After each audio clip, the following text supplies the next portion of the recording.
Let me welcome you all to San Diego Independent Scholars hosted talks at its monthly meetings. Today we have two people with slightly different views on the future of humanity, one a little bit more pessimistic, one a little bit more optimistic. One speaker is a member of SDIS, well known to us, that's Willard Wells. He earned his PhD in theoretical physics and mathematics at the California Institute of Technology in 1959, where his advisor was Richard Feynman. Willard has also been involved in making informed predictions about the future of mankind. And he is author of Prospects for Human Survival, actually second edition, and Apocalypse When, Calculating How Long the Human Race Will Survive. Our second speaker is Ron Peterson, also a PhD physicist. Ron went to Caltech as an undergraduate, and apparently he roomed with a future Nobel Prize winner, so a lot of stuff obviously rubbed off on him because he went on to a very successful career in his own right. Ron earned his PhD from the University of Illinois in condensed matter physics in 1972 and pursued research in low temperature physics and solar energy. He moved to Honeywell and for many, many years, where he rose to become their vice president of technology and their futurist. He has two books out, a memoir called An Introvert Learns to Fly, and a science fiction novel that peeks at the future called Gardeners of the Universe. He has started a series of future talks about today's major technical and society trends, and is planning additional books in multiple genres. So our first speaker is going to be Willard Wells. So I'm the pessimist of the two. That makes me very lucky. Pessimists are happy people because they expect the worst, and the worst doesn't happen. I feel very sorry for optimists. They expect the best, and the best doesn't happen. So anyway, here we go. I think I've read Willard's book a few times, especially the crucial chapter 4, which is where all these equations show up. I'm not able to find an error in the equations, but I'd like to summarize his arguments as I see them and as I explain them to my wife. Basically, this guy came to the conclusion that if something's been around for a long time, it's likely to stay around for a long time, maybe half as long as it already existed. And since Willard is dealing with the length, the lifetime of civilization or humanity itself, those things have existed for hundreds of centuries, or at least a lot. It depends on how you define civilization. So that's his way of looking at it, and it would think, oh, okay, that means that we're going to be around for another 1,000 centuries. However, what he's done is he said, okay, that's true, but around 1940, we started finding ways to destroy ourselves with nuclear bombs and things like that, and that those hazards have been increasing at a tremendous rate. So in a sense, he said, in that environment, we've only been around for 70 years. So as a result of that, he can say, okay, so then statistically, we can only exist for civilization can only exist for another 14 to 60 years or so. That's kind of the core of his argument, I think. What I think, and I'll bring it up in my talk quite a bit, is that there's three problems with that. And I don't know if you want to address these now, Willard, or separately, but there's really three issues. One is that as these hazards happen, as we, encounter a new virus, for example, what happens is that people learn from that experience. So that as long as that experience doesn't kill us all or destroy civilization, we learn from it. And that's kind of what happened in Asia, where Taiwan and Hong Kong and Singapore did much better with this virus than Europe and the US have done. So people learn from their mistakes. That's my first point. And I don't think his analysis accounts for that. A second is that people, is that people tend to gang up and try to solve problems.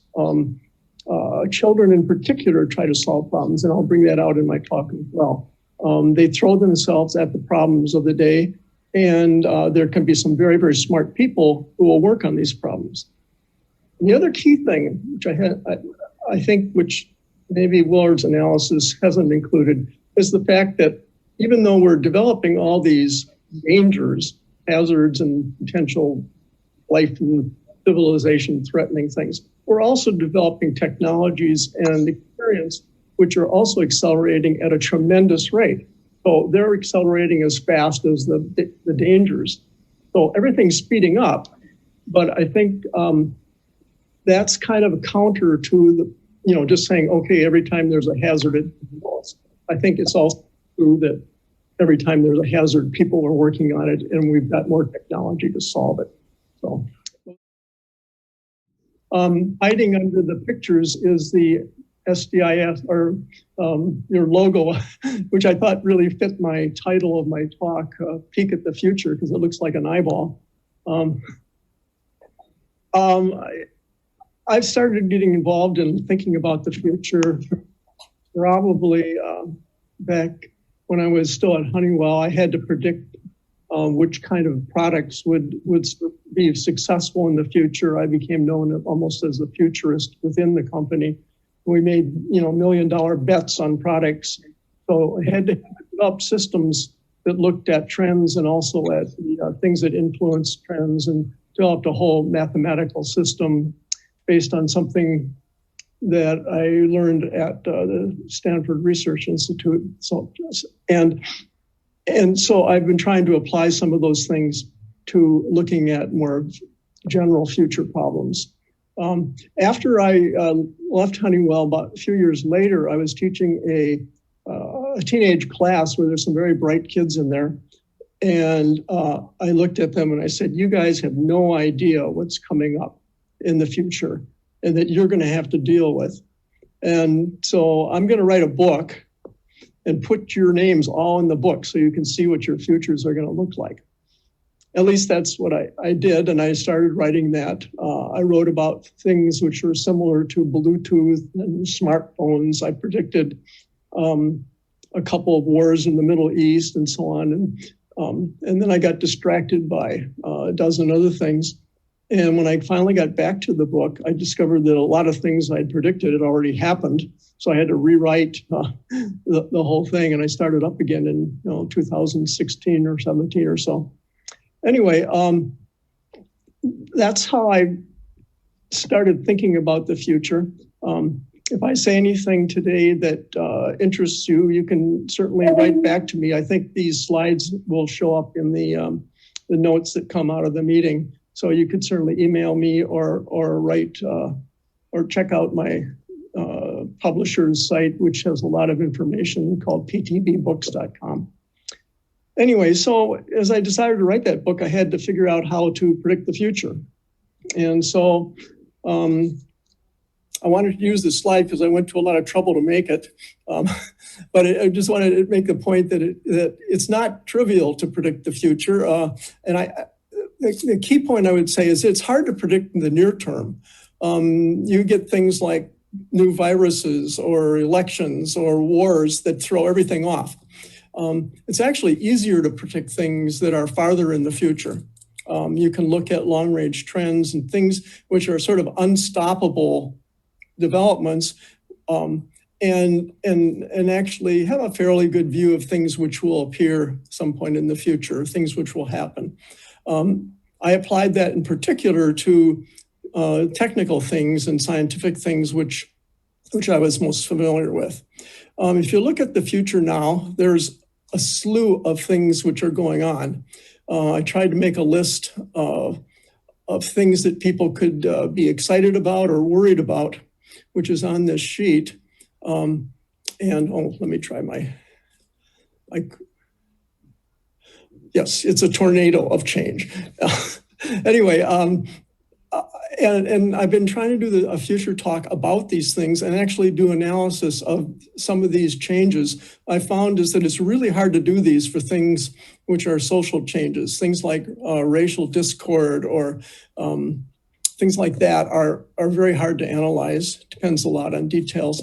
I did create a survey where I would really appreciate if any of you can look at the notes of this later and type in all these letters at the bottom, which would go to a survey where I'm trying to figure out which of these changes people are most worried about, which ones they're most excited about positively.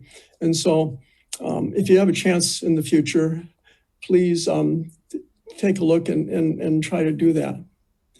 Well, as I said, most of these things that I've looked at, I ended up trying to put in my book, which is called Gardeners of the Universe.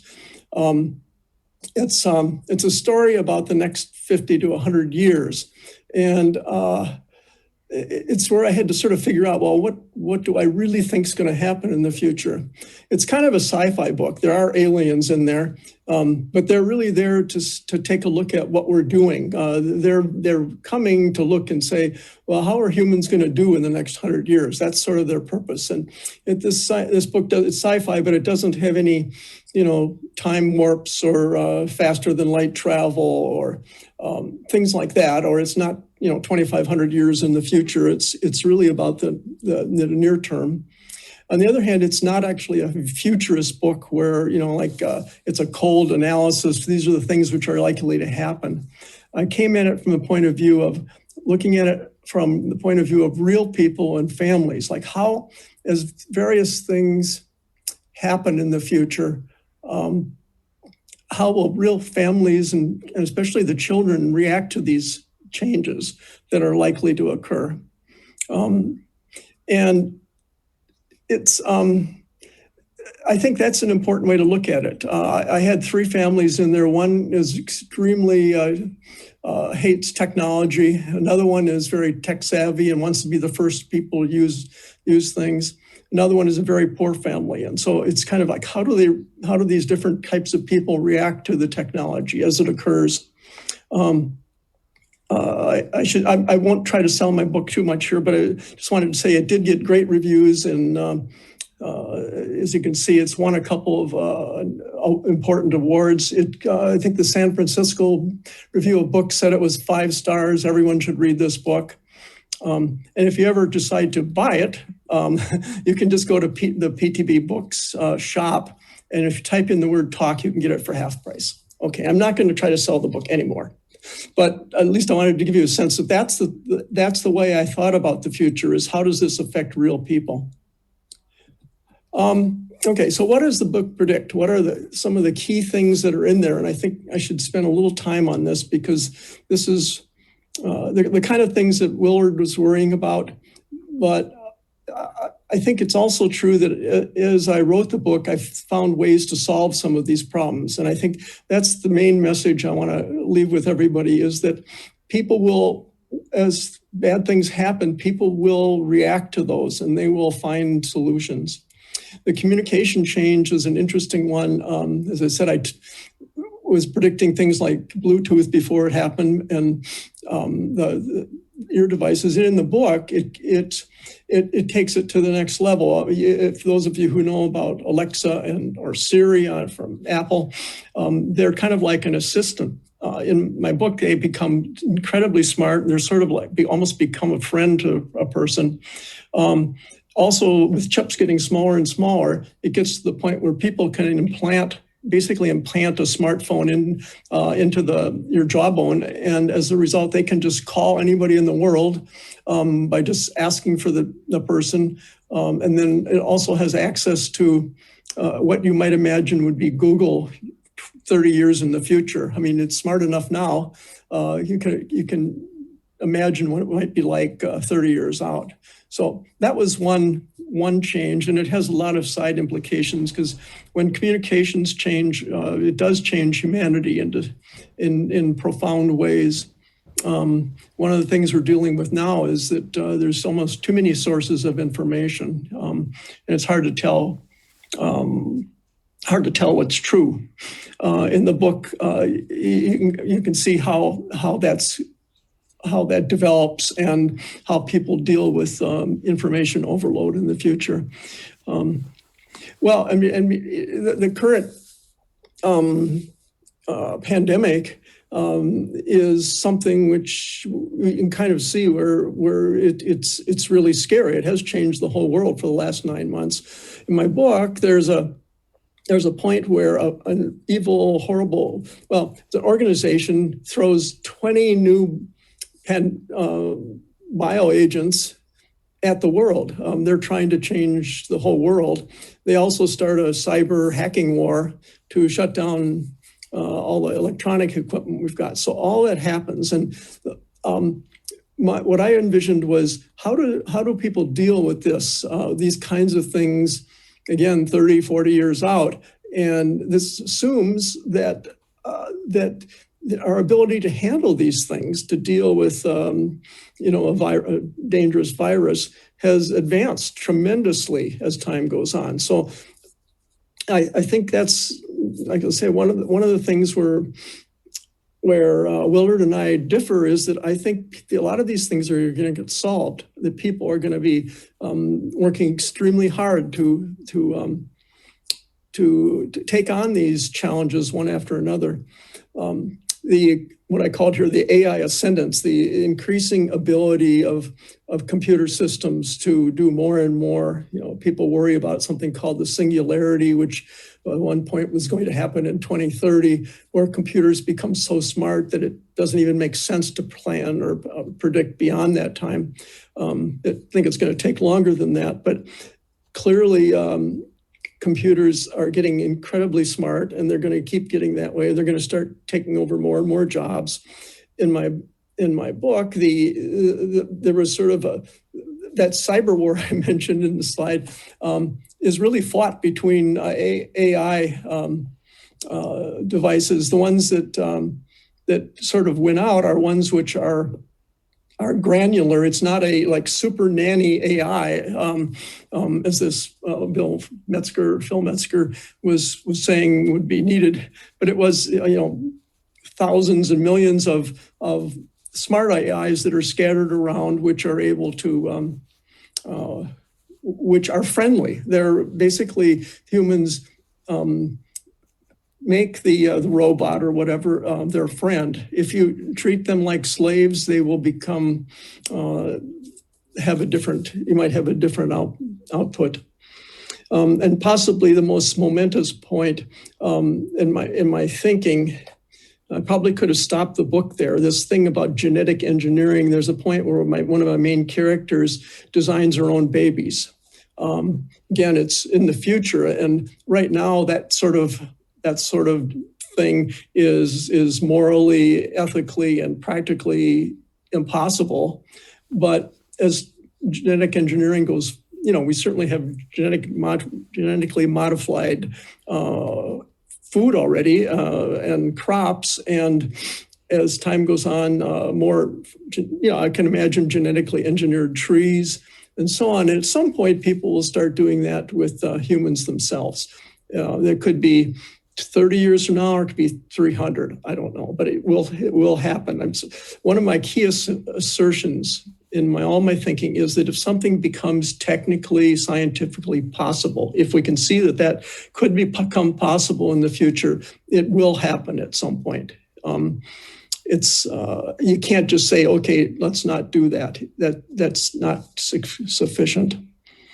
And towards the end of my thinking, what I really worry about is super long lives. I think that worries me because if people could live 200 or more years, people tend to become more and more cautious. I think with overpopulation that might result, people might have fewer babies. One of my key themes is that children are the ones that save us.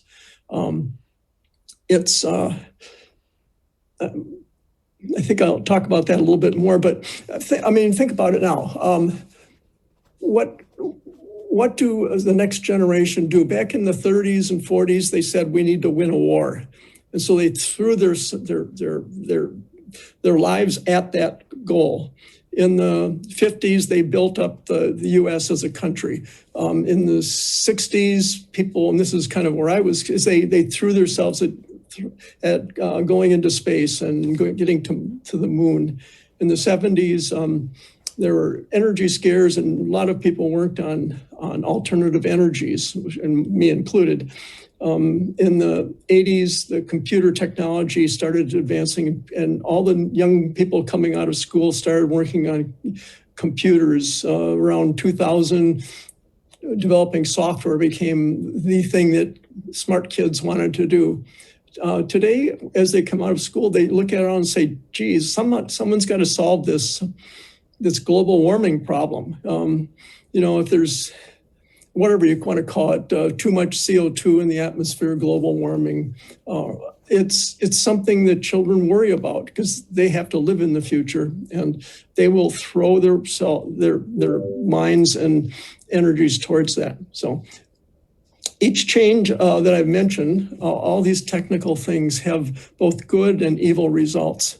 And my sense is that people make big mistakes at first.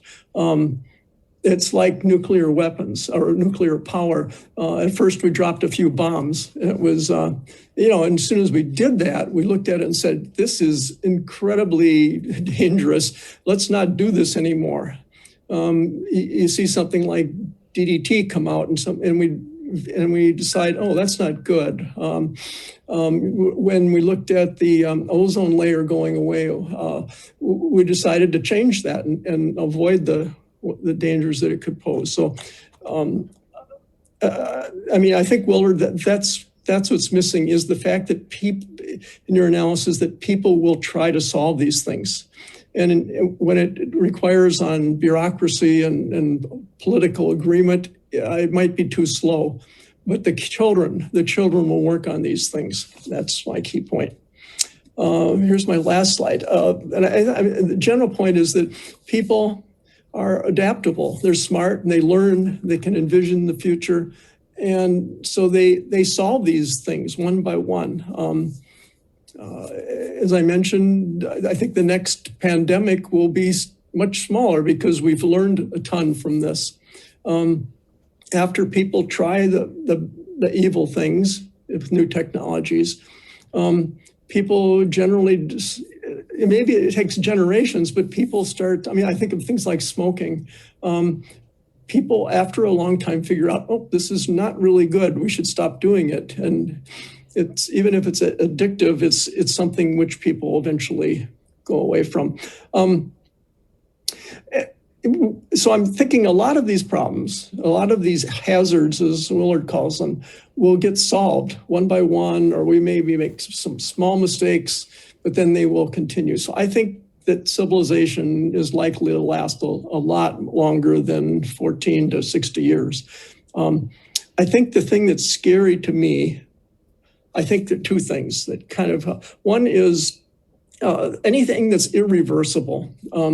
The thermal runaway, the global warming, I think that's really dangerous. And I can talk more about that if anybody wants to get into details, but it's dangerous because we're not responding fast enough as a world, and we're likely to get 6-degree temperature rises and centigrade at some point. And the thing that is bad about it is it could be worse. If the snow cover and the ice caps melt, then we start absorbing more energy. If the peat bogs thaw out, then we get more methane in the atmosphere. So it's a sort of thing where it could really run wild. So I think that's something that kids will work on. The other thing that really worries me are what I call drugs. Drugs in the broadest sense of the word. It's alcohol and other things, but it's also too much entertainment, too much sports, too much computer games, too much book reading. When you're not trying to learn something, you're trying to just avoid reality. Too much TV watching. Those are things which could cause us to become I mean, we need a whole cadre of people who really are involved with solving these kind of problems as they come up. 5 minutes. I'm almost done. Every time I practice this, I've been 5 minutes short. So I just wanted to summarize by saying, my book, The Aliens Think We Do Okay and Humanity Survives. I think that's my analysis is that sure, there's lots of problems. There's lots of there's all sorts of horrible technologies that we're developing. I mean, if somebody tried, they could probably develop a virus which couldn't be stopped. But people, when those things happen, people find a way to fix them. And I'm not sure we should get into a cave or into an ICBM silo yet. It's just I don't think that there's that much danger. And I think I'll stop there, and hopefully at least see and hear the more optimistic point of view, which I have. Thank you very much for listening to this debate about the future of humanity. After the two talks, there followed almost a 40-minute, maybe longer period with a couple dozen people asking questions and Willard and I answering them.